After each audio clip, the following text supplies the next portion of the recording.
بسم اللہ الرحمن الرحیم۔ اللہ رب العزت کے بابرکت نام سے ابتدا، وہ ذات جو رات کو دن کے اندر اور دن کو رات کے اندر تبدیل کرنے والی ہے۔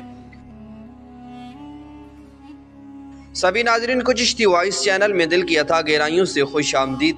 کیسے ہیں آپ سب؟ امید ہے سب خیر و عافیت سے ہوں گے۔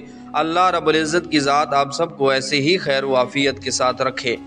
معزز ناظرین و سامعین، ہمارا آج کا موضوع سلطان صلاح الدین ایوبی رحمۃ اللہ علیہ کے والدین کا تقوی۔ تو موضوع کی جانب بڑھنے سے پہلے اگر آپ نے ہمارے چینل کو سبسکرائب نہیں کیا تو چینل کو سبسکرائب کر دیجئے اور بیل آئیکن کو بھی دبا دیجئے تاکہ آپ کی اور ہماری محبت کا یہ رشتہ یوں ہی استوار رہے۔ تو چلیے چلتے ہیں اپنے موضوع کی جانب۔ گورنر نجم الدین ایوب کافی عمر ہونے تک شادی سے انکار کرتا رہا۔ ایک دن اس کے بھائی اسد الدین نے اس سے کہا، بھائی تم شادی کیوں نہیں کرتے؟ تو نجم الدین نے جواب دیا، میں کسی کو اپنے قابل نہیں سمجھتا۔ یہ سن کر اسد الدین نے کہا، میں آپ کے لیے رشتہ مانگوں؟ تو نجم الدین نے کہا کہ کس کا؟ تو اسد الدین نے کہا، ملک شاہ بن سلطان محمد بن ملک شاہ سلجوکی کی بیٹی یا وزیر الملک کی بیٹی کا۔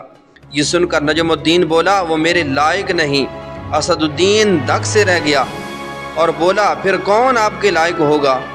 تو نجم الدین نے جواب دیا، مجھے ایسی نیک بیوی چاہیے جو میرا ہاتھ پکڑ کر مجھے جنت میں لے جائے اور اس سے میرا ایک ایسا بیٹا پیدا ہو جس کی وہ بہترین تربیت کرے، وہ شاہ سوار ہو اور مسلمانوں کا قبلہ اول واپس لے۔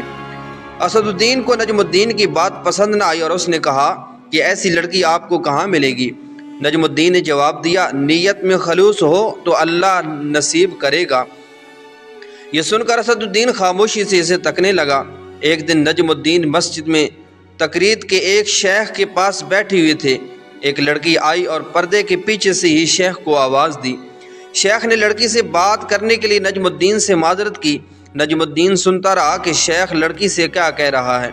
شیخ نے لڑکی سے کہا، تم نے اس لڑکے کا رشتہ کیوں مسترد کر دیا جس کو میں نے بھیجا تھا؟ تو لڑکی کہنے لگی، اے ہمارے شیخ اور مفتی، وہ لڑکا واقعی خوبصورت اور رتبے والا تھا مگر میرے لائق نہیں تھا۔ شیخ حسرت سے بولا، کیا مطلب، تم کیا چاہتی ہو؟ تو لڑکی کہنے لگی، شیخ مجھے ایسا لڑکا چاہیے جو میرا ہاتھ پکڑ کر مجھے جنت میں لے جائے اور اس سے مجھے اللہ ایک ایسا بیٹا دے جو شاہ سوار ہو اور مسلمانوں کا قبلہ اول واپس لے۔ نجم الدین حیران رہ گیا کیونکہ جو وہ سوچتا تھا وہی یہ لڑکی بھی سوچتی تھی۔ نجم الدین جس نے حکمرانوں اور وزیروں کی بیٹیوں کے رشتے ٹھکرائے تھے، شیخ سے کہا کہ اس لڑکی سے میری شادی کروا دیں، یہ محلے کے سب سے فقیر گھرانے کی لڑکی ہے۔ یہ سن کر نجم الدین نے کہا، میں یہی چاہتا ہوں۔ پھر نجم الدین نے اس فقیر متقی لڑکی سے شادی کر لی اور اسی سے وہ شاہ سوار پیدا ہوا جسے دنیا صلاح الدین ایوبی رحمۃ اللہ علیہ کے نام سے جانتی ہے، جنہوں نے مسلمانوں کا قبلہ اول بیت المقدس آزاد کروایا۔ اللہ رب العزت کی بارگاہ میں دعا ہے کہ اللہ رب العزت کی ذات ہمارے اندر بھی ان جیسا ہی ایمان پیدا فرمائے اور ہمیں بھی اللہ رب العزت کی ذات ایسے متقی کام کرنے کی توفیق عطا فرمائے۔ ساتھ سنے وفا کی تو اگلی ویڈیو میں پھر ملاقات ہوگی۔ السلام علیکم ورحمۃ اللہ وبرکاتہ۔